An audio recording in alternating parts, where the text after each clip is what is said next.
Welcome to Angelique of Vancouver. It's later than we think. In the last episode, we did some laundry, and then we decided to go out and go fishing just to have some fun. In this episode, after the fishing is done, we will leave Von Donop Inlet and head for the Octopus Islands.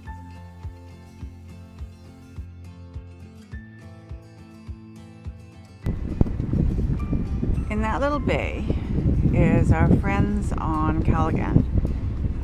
We cruised in Mexico together. We all sailed down roughly about the same time, and we met up in Santa Barbara in Southern California, and then we cruised down the Baja kind of together again, and had a great time visiting with them 2 days ago. And we're just going to swing by because Dawn can't get off the boat. She's hurt her shoulder, and so she can't get off the boat. So she wanted to see what our boat looked like because she hadn't seen it since 2008. So we're just going to swing in there, say hi, and show her the boat.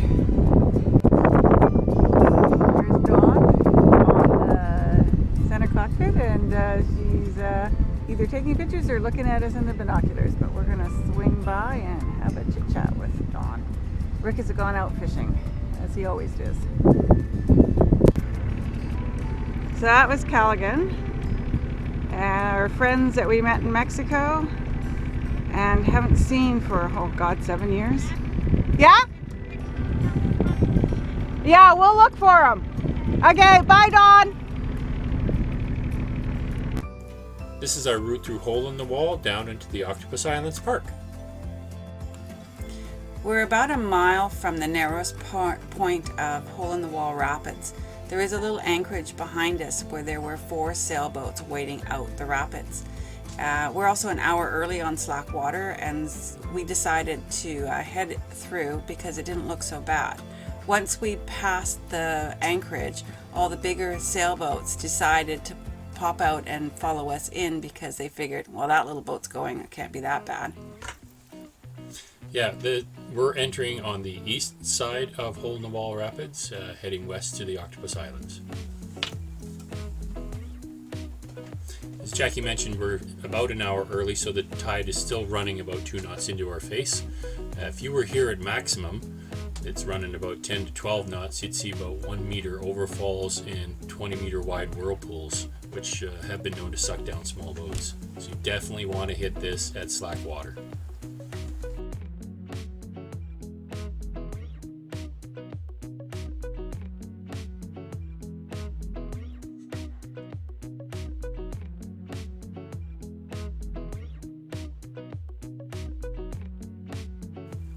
We are exiting Hole in the Wall Rapids into Octopus Channel, and we can see several sailboats coming out behind us, plus a whole raft of boats coming down north from the Octopus Rapids that are also heading to the Octopus Islands. So it's a mass adventure trip to get into the Octopus. I think it's going to be busy there.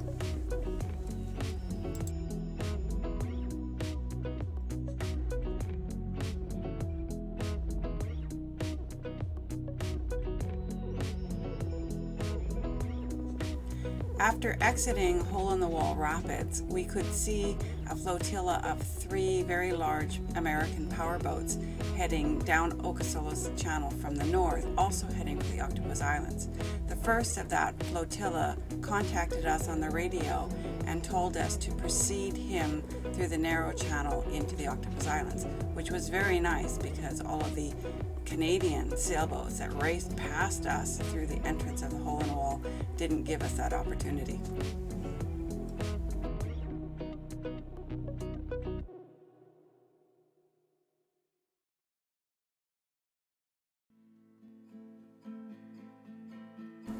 It was a lovely morning, and we went ashore on the Octopus Islands to go up to the Fishermans Cabin and see if our display was still there. We were here 10 years ago and put up a tag and wanted to see if it was still inside the fisherman's shack. This is a man-made fish trap.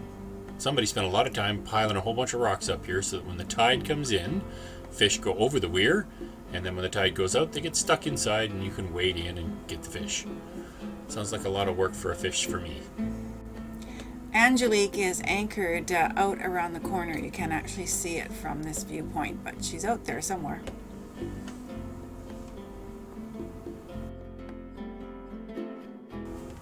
Fisherman's Cabin is just ahead of us along this trail inside that grove of trees. Not really sure when it was built or who built it, or even why it's called the Fisherman's Cabin, but everybody calls it that. It's sitting on one of the two islands named Octopus Island, and these islands are at the mouth of Wyatt Bay, which forms the southern end of the park.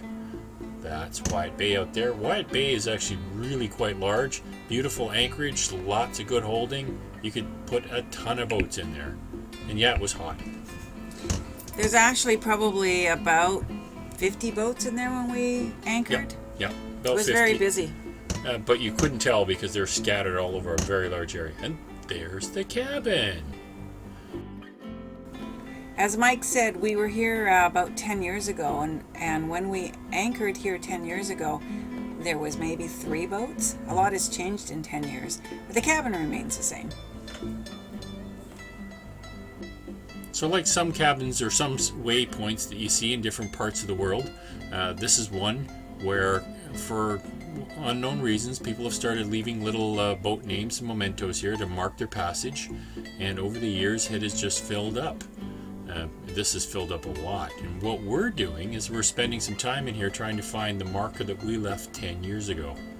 We never did find it. There was a pile of older ones underneath tables and stuff like that, and we figured ours must have fallen down and got lost. Or the existing plaques that people have made are made out of found driftwood or pieces of line that's been lying around, shells, whatever they had on the boat. So we decided that it was time for us to make a new one, and out we went looking for driftwood. You can see along this beach here, it's a typical northwest beach, windward side. On a calm day, there's tons of old driftwood just laying around up here. So we're spending time amongst the sand fleas trying to find a good piece of driftwood to make a sign. We're actually looking for 3 pieces because our name consists of 3 names. Angelique of Vancouver. Yep. Yep. Walking along looking for driftwood. Watch your feet. Whoops. Have a good trip. See you next fall. You bugger, you. Just help me up, okay? All right. I'll give you a hand here. Actually, I am concerned. When she did this, I was scared to death that she'd actually broke something and we're in the middle of nowhere. But fortunately, she hurt nothing more than her pride.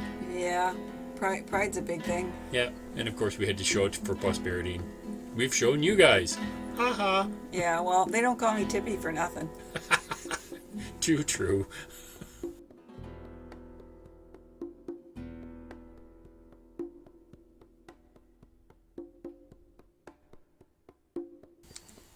So we spend a few more minutes looking around for our other 2 pieces of wood, and then back to the boat. Where I do all the sanding and everything, figure out the design.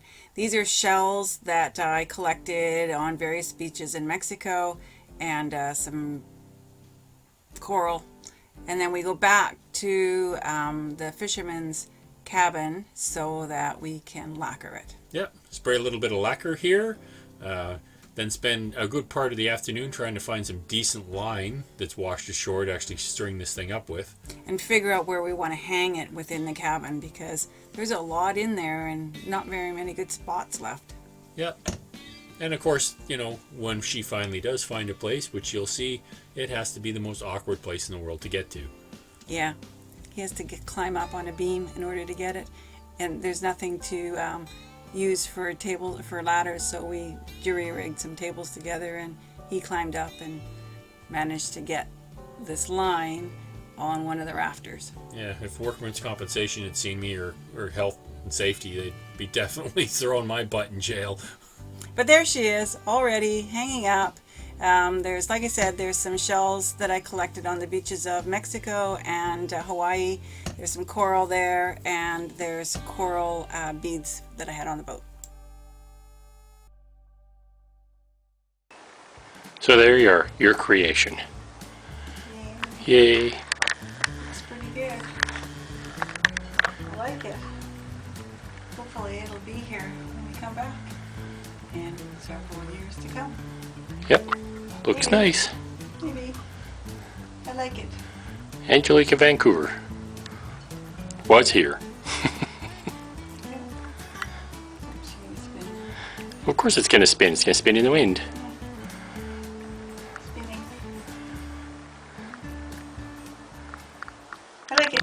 Thanks for watching. Give us a thumbs up or comment in the line below. You can also subscribe to us on YouTube at SV Angelique of Vancouver. You can follow us on our blog, LaterthanWeThink.blogspot.ca or .com. Both of them work. And our Instagram page and Facebook pages, both under SV Angelique of Vancouver. In the next episode, we work our way back south to some of our favorite spots, like Von Donop Inlet, where we spend a week. And then we tried to go to Wallace Cove, but it was full, and ended up in Laura Cove.